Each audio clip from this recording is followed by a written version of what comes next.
I am live. I am reading Joan Marshall Grant's book, Speaking from the Heart. This book is about ethics, reincarnation, and what it means to be human. I am in chapter 16 here, which is headed God and Religions. God. If the God is not wiser, kinder, etc. than you are, he is a false God, a simple litmus paper test. Therefore, do not be deluded. It is no excuse to say, I believed, for if you had drawn on your own experience and not buried it under the rug, you could not have believed love is never blind. Hatred always is. The ant's eye view of the nimble tongue which snatches them from their ploys when an anteater dines, or the tempting twig up which they guilelessly crawl to provide a quick snack for a chimpanzee, or the straw which provides a fortuitous bridge by which they cross a gutter, is comparable to many human eye views of God.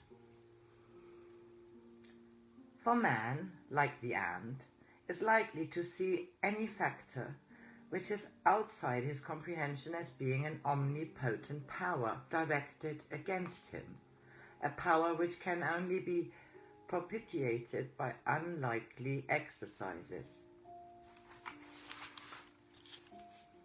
The ant recognizes that these incomprehensible interferences are not his affair, and so gets on with his job of learning how to be an efficient ant. Man, however, prefers to make himself feel more important by ascribing phenomena he cannot understand to a factor called God. Just as the ant would be better off if they learned how to avoid the sticky tongue of an anteater, or the chimpanzee's ingenious use of a twig to lure them from their crevice, so would man be more effective if he frankly accepted his place on the ladder of evolution, instead of imagining he is the hub of the universe, the beam in the eye of God. Just as I steadfastly believe that no one can blame their character on their parents, so do I vehemently affirm that it is even more dastardly to blame the state of our society on God. And we will not be free of man's concept of God until we know a little more of our own position in the hierarchy. Of the hierarchy I know little, for I know a little more than those who have not laboriously acquired my small expertise, because I at least know where I came from and my immediate destination. I at least know what I have learned and what I am in the process of learning. I do at least know that there is a process, an infinite process on which I learn and teach and learn. If I stopped, either I would accomplish neither. I know that those who are further evolved than I am are on a rung above me in the ladder of evolution, because their insight is more accurate, their comprehension more compassionate, their hearts more commodious. Therefore I can say with every volt of energy, I can utilize every extension of my affections, that it is not only futile but blasphemous to postulate a God who is not more understanding, and therefore more gentle than one is oneself.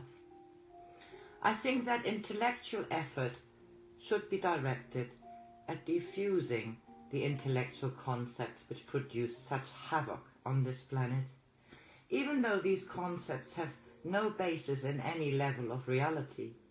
These concepts are unreal in themselves, as a Halloween pumpkin with candle inside, but are capable of producing horrifying outlets for unused energy. Consider the dual false concepts which most people accept as the only available alternative. Do you believe in God? Do you believe in extinction after death? Of course, neither is true. There's not an omnipotent being who ordains the fate of individuals. This omnipotent being is the Halloween pumpkin. And if he did exist, then his efforts would prove that he should be in the most thickly padded cell of a psychotics asylum. Know thyself. Well-meaning loyalty, courage, sincerity, etc., etc., is not an excuse for refusing to use your empirical knowledge. One-sensory awareness used to extend what I feel to what they feel. Only by the empirical knowledge of what I feel can one extend this to what they feel. You learn from inside and spread it. You cannot learn from outside hoping it, the outside, will benignly affect you. And only on the rocks of empirical wisdom can the teacher learn or teach. Know thyself. Know how much you dare to feel or to see, and then learn from someone, no matter what level of activity, who has greater insight, who is more able to see the maggot in the belly of the dead crocodile. Test the source of information. Test it with the extremity, the horizon of your own experience, and then decide whether or not he is of us, or a sly promoter of the opposition. Remember, the means are almost always a reflection of the end in view. Therefore, any poor dumb cluck at the first crusade, the first Autobiography, the first massacre of the Cathars, should of his own experience have been able, and was fully capable, no nonsense about ESP, to ask himself, would I like this to be done to me? And the answer would have been clear to the minimal intelligence. Gorillas or chimps or elephants or mice would have answered this question correctly without a second hesitation.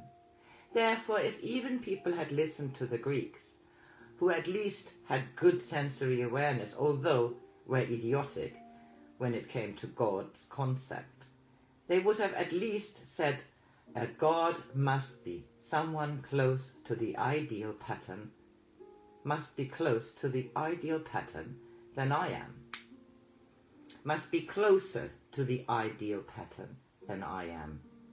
Do unto others is not a pious phrase. It is a very simple statement of energy, action and reaction. And it's a bit dark here, so I stop this now. Happy Monday.